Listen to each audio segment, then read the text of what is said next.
Hello, guys. We're kicking off this new book, 48 Laws of Power. Uh, okay, let's start. Okay.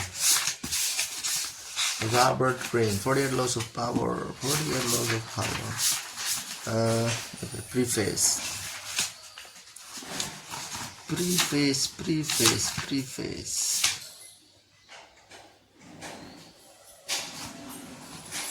The feeling of having no power over people and events is generally unbearable to us. When we feel helpless, we feel miserable. No one wants less power. Everyone wants more. In the world today, however, it's dangerous to seem too power hungry. To be overt with your power moves, we have to seem fair and decent. So we need to be subtle, congenial yet cunning, democratic yet devious. The game of constant duplicity most resembles the power dynamic that exists in the scheming world of the old aristocratic court. Throughout history, a court has always formed itself around the person in power. King, queen, emperor, leader, the courtiers who filled this court were especially in an especially delicate position. They had to serve their masters, but they seemed to fawn if they carried favor too obviously. The other courtiers around them would notice and would act against them. Attempts to win the master's favor then had to be subtle, and even skilled courtiers capable of such subtlety still had to protect themselves from their fellow courtiers, who at all moments were scheming to push them aside. Meanwhile, the court was supposed to represent the height of civilization. Refined, violent and violent or overpowered moves were frowned upon. Courtiers would work silently and secretly against any among them who used force. This was the courtier's dilemma. While appearing the very paragon of elegance, they had to outwit and thwart their own opponents in the subtlest of ways. The successful courtier learned over time to make all his moves indirect. If he stabbed an opponent in the back, it was with a velvet glove on his hand and the sweetest of smiles on his face. Instead of using coercion or outright treachery, the perfect courtier got his way through seduction, charm, deception, and subtle strategy, always planning several moves ahead. Life in the court was a never-ending game that required constant vigilance and tactical thinking. It was civilized war. Today we face a peculiarly similar paradox to that of the courtier. Everything must appear civilized, decent, democratic, and fair, but if we play by those rules too strictly, if we take them too literally, we are crushed by those around us who are not so foolish. As a great Renaissance diplomat and courtier, Niccolo Machiavelli, wrote, "Any man who tries to be good all the time is bound to come to ruin among the great number who are not good." The court imagined itself the pinnacle of refinement, but underneath its glittering surface, a cauldron of dark emotions, greed, envy, lust, hatred boiled and simmered. Our world today similarly imagines itself the pinnacle of fairness, yet the same ugly emotions still stir within us as they have forever. The game is the same. Outwardly, you must seem to respect the niceties, but inwardly, unless you are a fool, you learn quickly to be prudent, and to do so, as Napoleon advised, place your iron hand inside a velvet glove. If, like the courtier of times gone by, you can master the arts of indirection, learning to seduce, charm, deceive, and subtle, outmaneuver your opponents, you will attain the heights of power. You will be able to make people bend to your will without their realizing what you have done, and if they do not realize what you have done, they will neither resent nor resist you. To some people, the notion of consciously playing power games, no matter how indirect, seems evil, a social or relic of the past. They believe they can opt out of the game by behaving in a way that have nothing to do with power. You must be aware of such people, for while they express such opinions outwardly, they are often among the most adept players at power. They utilize strategies that cleverly disguise the nature of the manipulation involved. These types, for example, will often display their weaknesses and lack of power as kind of moral virtue. But true powerlessness, without any motive of self-interest, would not prioritize its weaknesses to gain sympathy or respect. Making a show of one's weaknesses is actually a very effective strategy, subtle and deceptive in the game of power. See Law 22, the surrender tactic. Another strategy of the supposed non-player is to demand equality in every area of life. Everyone must be treated alike, whatever their status and strength. But if, to avoid the taint of power, you attempt to treat everyone equally and fairly, you will confront the problem that some people do certain things better than others. Treating everyone equally means ignoring their differences, elevating the less skillful and suppressing those who excel. Again, many of those who have behaved this way are actually deploying another power strategy, redistributing people's rewards in a way that they determine. Yet another way of avoiding the game would be perfect honesty and straightforwardness, since one of the main techniques of those who seek power is deceit and secrecy, but being perfectly honest will inevitably hurt and insult a great many people, some of whom will choose to injure you in return. No one will see your honest statement as completely objective and free of some personal motivation, and they will be right. In truth, the use of honesty is indeed a power strategy. Indeed, to convince people of one's noble, good-hearted, selfless character, it's a form of persuasion, even a subtle form of coercion. Finally, those who claim to be non-players may affect an air of naivety to protect them from the accusation that they are after power. Be aware again, however, for the appearance of naivety can be an effective means of deceit. Low 21, the seem dumber than you mark. And even genuine naivety is not free of the snares of power. Children may be naive in many ways, but they often act from an elemental need to gain control over those around them. Children suffer greatly from feeling powerless in the adult world, and they use any means available to get their way. Generally, innocent people may still be playing for power and are often horribly effective at the game since they are not hindered by reflection. Once again, those who make a show or display of innocence are the least innocent of all. You can recognize these supposed non-players by the way they flaunt their moral qualities, their pity, their exquisite sense of justice. But since all of us hunger for power and almost all of our actions are aimed at gaining it, the non-players are merely throwing dust in our eyes, distracting us from their power plays with their air of moral superiority. If you observe them closely, you will see in fact that they are often the ones most skillful at indirect manipulations, even if some of them practice it unconsciously, and they greatly resent any publicizing of the tactics they use every day. If the world is like a giant scheming court and we are trapped inside it, there is no use in trying to opt out of the game. That will only render you powerless, and powerlessness will make you miserable. Instead of struggling against the inevitable, instead of arguing and whining and feeling guilty, it's far better to excel at power. In fact, the better you are dealing with power, the better friend, lover, husband, wife, and person you become. By following the route of the perfect courtier, see 24, you learn to make others feel better about themselves, becoming a source of pleasure to them. They will grow dependent on your abilities and desirous of your presence. By mastering the 48 laws in this book, you spare others the pain that comes from bungling with power, by playing with fire without knowing its properties. If the game of power is inescapable, better to be an artist than a denier or a bungler. Learning the game of power requires a certain way of looking at the world, a shifting of perspective. It takes effort and years of practice, for much of the game may not come naturally. Certain basic skills are required, and once you master these skills, you will be able to apply the laws of power more easily. The most important of these skills and power's crucial foundation is the ability to master emotions, as an emotional response to a situation is the single greatest barrier to power. A mistake that will cost you a lot more than in temporary satisfaction you might gain by expressing your feelings, emotions, cloud reason, and if you cannot see the situation clearly, you cannot prepare for and respond to it with any degree of control. Anger is the most destructive of universal responses, for it clouds your vision the most. It also has a ripple effect that inevitably makes situations less controllable and heightens your enemy's resolve. If you are trying to destroy an enemy who has hurt you, far better to keep him off guard by feigning a friendliness than showing your anger.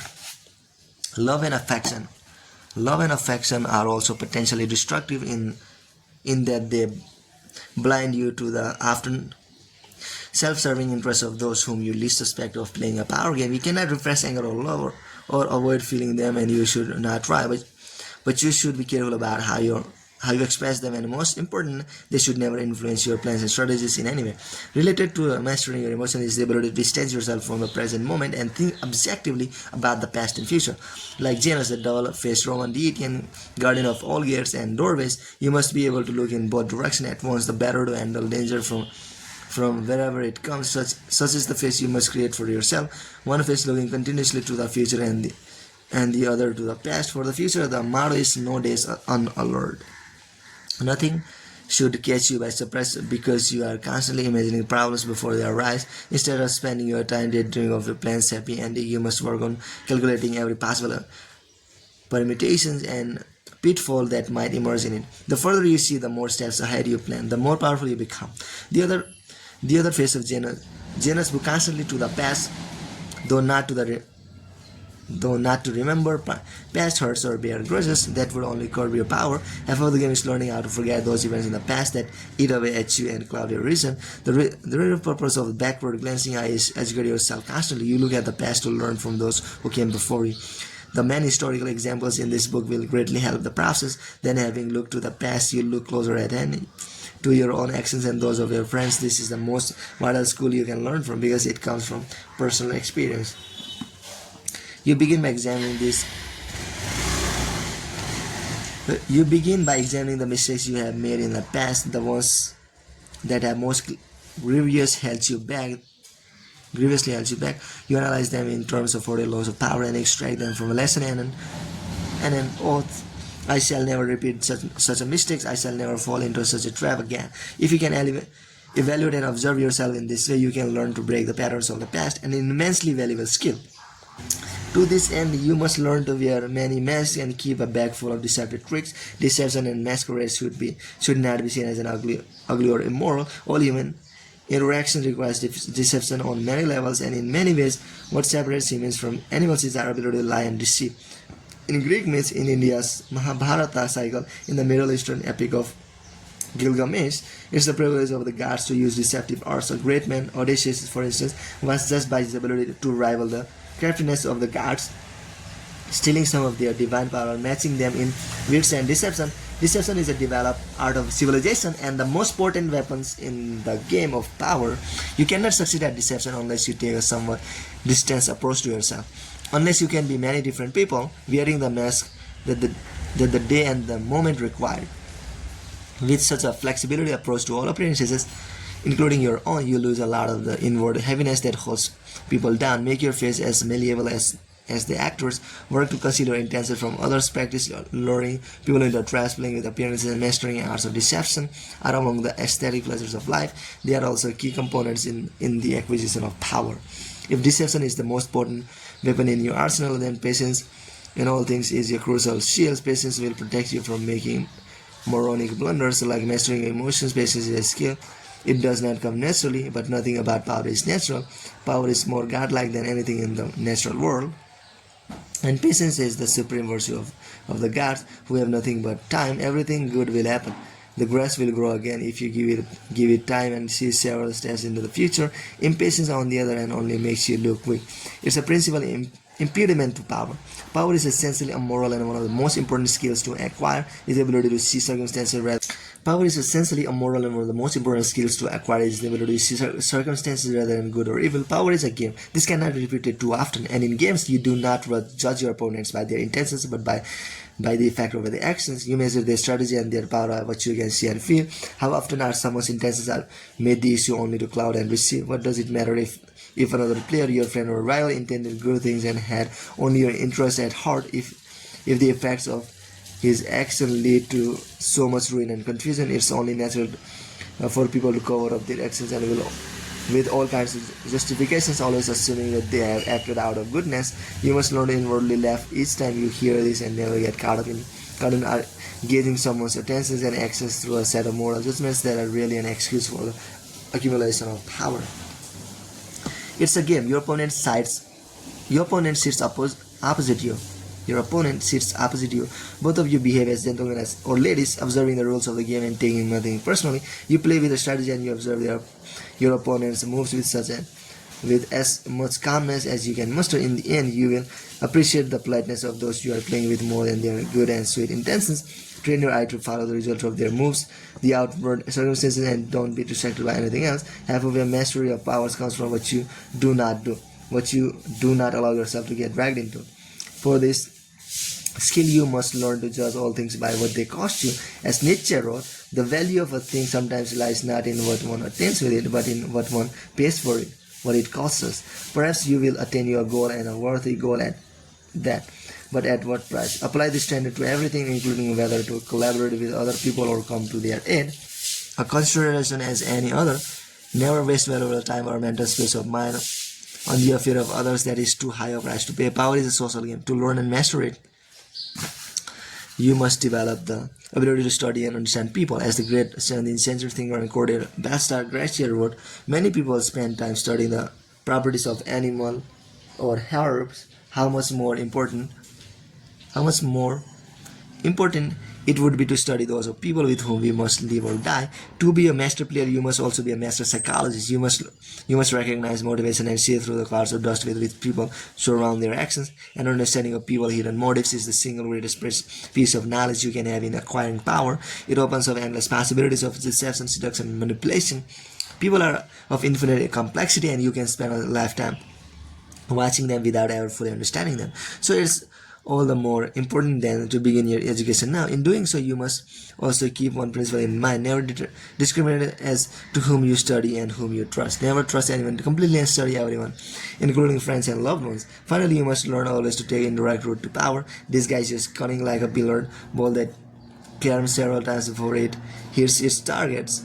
Your moves must be planned and developed in the least of obvious ways. By training yourself to be indirect, you can thrive in the modern court, appearing the paragon of decency while being the consummate manipulator. Consider the 40 Laws of Power, a kind of book on the art of indirection. The laws are based on the writings of men and women who have studied and mastered the game of power.